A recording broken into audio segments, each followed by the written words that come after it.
Yo, it's that shit, my boy. I like this. Yeah, cause I say that I'm up. Yo, I'm up. Can I say that I'm up? Yeah. Check this out right here. Here we go again, people. The vibes is here. If Outkast was from New York, New Jersey, Connecticut, DMV, we would not look at them as high. They just the first South that could rap. Let me tell you something. If Outkast was from New York, they might even change the name of New York to Outkast. Absolutely. No, absolutely. No, he's not. Today, I went back and I was like, you know what? I'm gonna educate myself, go back and listen to some older albums, put my biases to the side. I went back and listened to some Tupac albums. I went back, listened to some Outkast albums. Well, one album. I shouldn't say albums. One album. Exactly. Half album. Let that be known. Let me speak my truth. What was the album? The first one. Southern Playlist. Yeah, I'm starting that one with everybody. Then I went to the Nas album. Nas is don't even mention him in the same breath as them other. He's a different breed. Here we go. He rapped as a gun, then rapped as a gun being jammed. Then I listened to Mobb Deep, Infamous. He raps better than Andre 3000 by a long shot. Smoking. And Big Boy is a question. So you talking about some Andre? No. If Outkast was from New York, they'd be bigger than New York. But absolutely. Outkast is judged on the curve. No, they early 90s. That curve ain't like how it is. No, it's not. They had to work.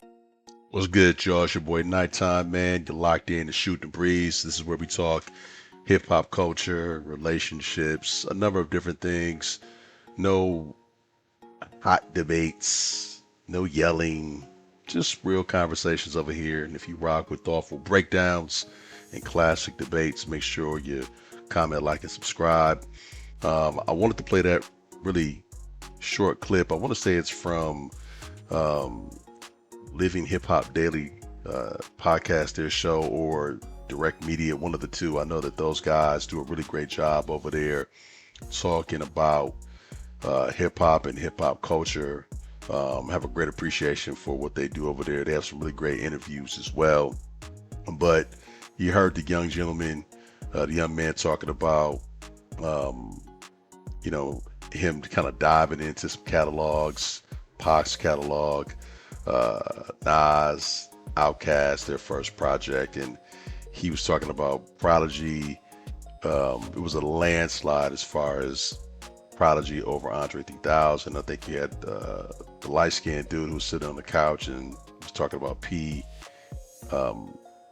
far out raps Andre 3000, and I think the gentleman with the do-rag on his head, I think he may be the only one. It may be another person, but I think the majority of those dudes on that show are from the East Coast or Northeast region. I think the gentleman with the do-rag on his head, he's from the South. I think he's from the Carolinas. I'm not sure if it's North or South Carolina, I believe, but nonetheless, as you can see, he mentioned New York could be named after Outkast just because of how great Outkast was. But I'm going to kind of narrow it down, and I'm just going to really focus in today on the Prodigy versus Andre 3000 debate. I just wanted to play that clip to give a little context of what's been floating around. And I want to say that this conversation has been floating around even before this one came up, but it's just kind of resurfacing, and I just wanted to weigh in on it. Also, man, I appreciate you guys for staying locked in with your boy, man. I've been going for a few weeks, hadn't put up any content, so I do apologize. I was finishing up my project. The time is now. It is completely done. Just kind of putting the finishing touches on the project. Also, handling some business out of town as well. So been working, been extremely busy, but I'm back at it right now. But nonetheless, man, let's get into today's topic. And again, it is Prodigy versus Andre 3000. And listen, man, I'm a big fan I'm a big Mobb Deep fan, big Outkast fan as well. But I'm gonna lock in again on these two individuals. Rest in peace to Prodigy as well. Shouts out to him. But these two dudes are completely different artists, right? I mean, Prodigy is polarizing opposite of Andre, right? Both of these guys, what they share is that they're both legends, right? They're both standouts in their respective groups, but depending on kind of what you're looking for, if you're kind of, East Coast, down South, pure hip hop head, or kind of casual listeners, people can differ on their choice, right? And I'm just gonna kind of explain why, or I should say why I lean towards Prodigy, but I'm gonna tap into that at the end. All right. So let's kind of talk about the style in the group roles here. So let's talk about Prodigy first in Mobb Deep. So if we kind of talk about Prodigy, in my opinion, set the tone for Mobb Deep. Real cold delivery, calm voice, not a lot of wasted words with Bandana P. He wasn't trying to be a flashy dude. He was just real, right? Just concrete. Mobb Deep didn't, make you feel necessarily good on records. They had a very serious demeanor. So they had a very grimy street type atmosphere that you felt on their records, right? So if you look at records like the infamous Hell on Earth, just to name a couple, those albums didn't just sound like New York. They felt like Queensbridge, right? They really gave you a good look into kind of where they came from and just New York in general. And Prodigy didn't over explain much, right? He let the bars set the tone, and you knew where he was coming from right away.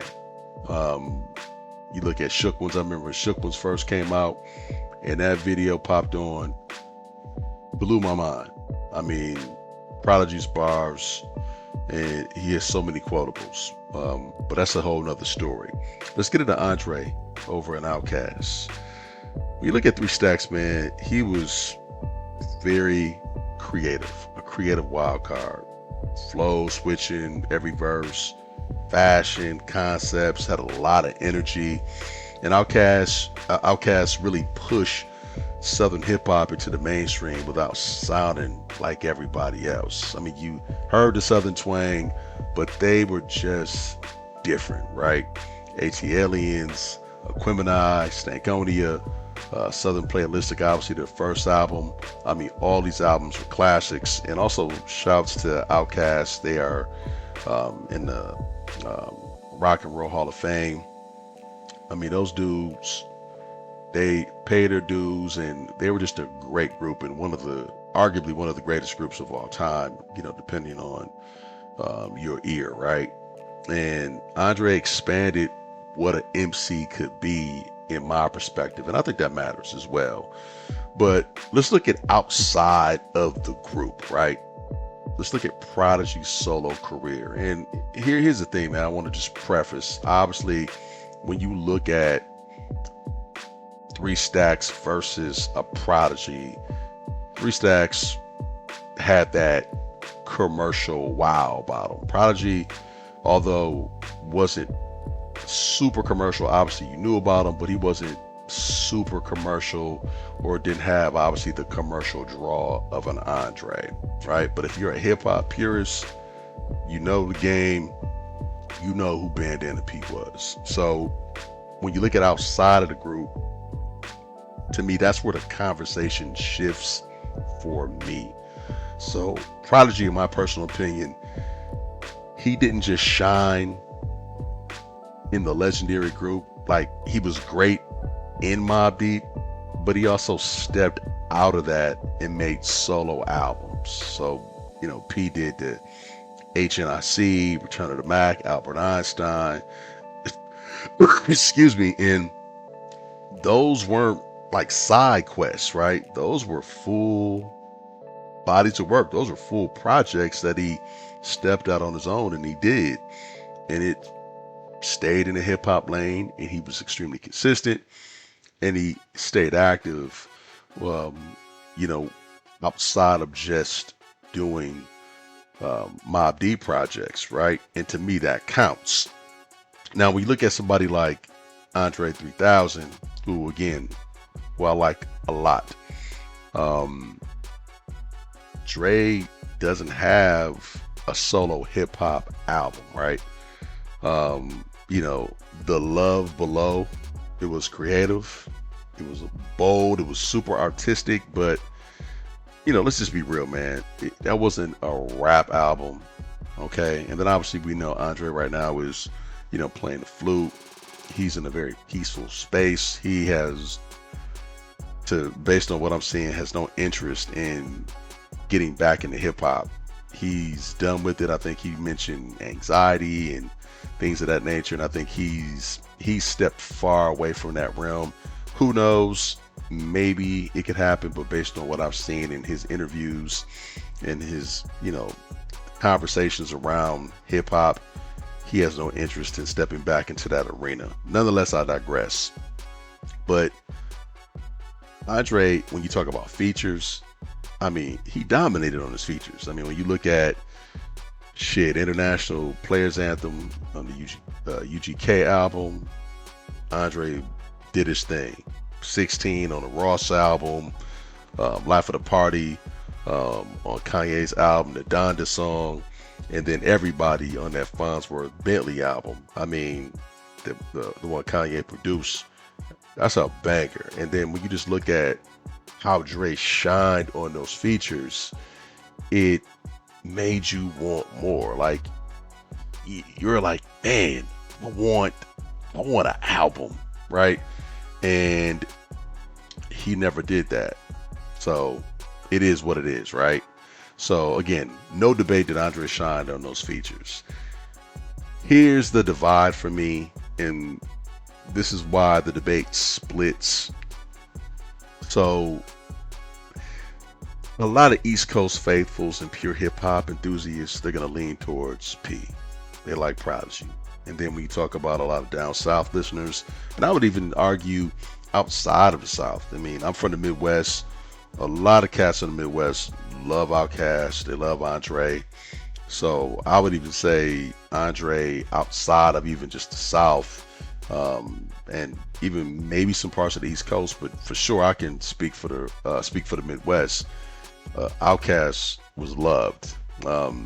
Maybe on the West Coast, I can't speak to that, but my assumption is probably yes, with all of the commercial success that Outkast had. But nonetheless, those commercial listeners as well, they're going to lean towards an Andre, right? He was extremely creative, just a genius in terms of what he brought to the table musically and artistically.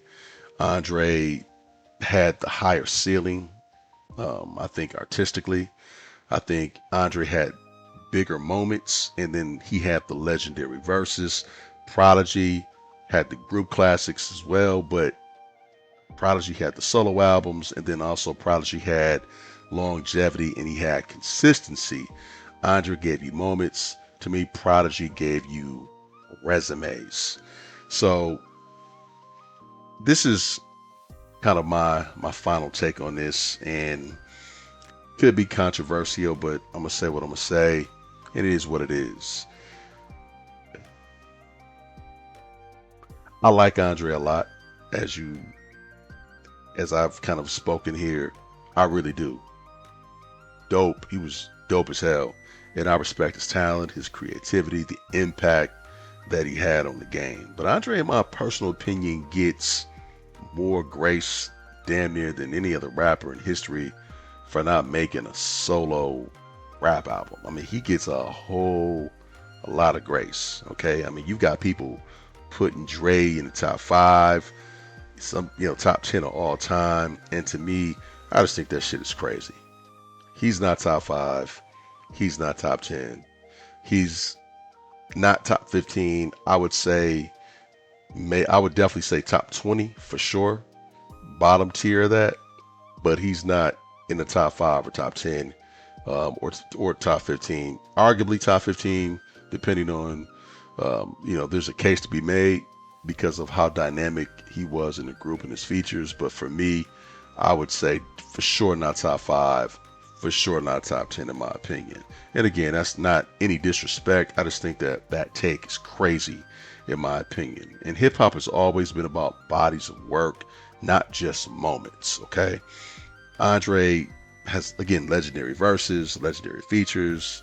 He was in a legendary group that made legendary albums, but he does not have a solo rap album.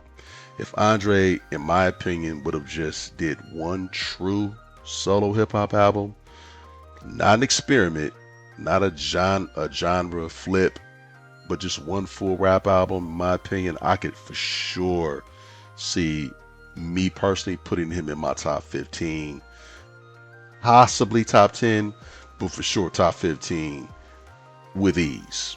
Okay, but we don't get to skip that part of a resume, right? He didn't do it. And there's something else that people avoid to talk about also, in my opinion. Andre was in a damn group with Big Boy. Big Boy, for some reason, gets overlooked way too often. He just gets shitted on, which I never could understand. Outkast was not a one-man show. Big Boy, he rapped on every Outkast album. He made multiple solo rap albums by himself, and he held down his side of the group with consistency. That's a fact. But the way people talk about Andre, you would think shit, Andre was in a group by himself, or it was Andre featuring Big Boy or something like that, and that's just not true.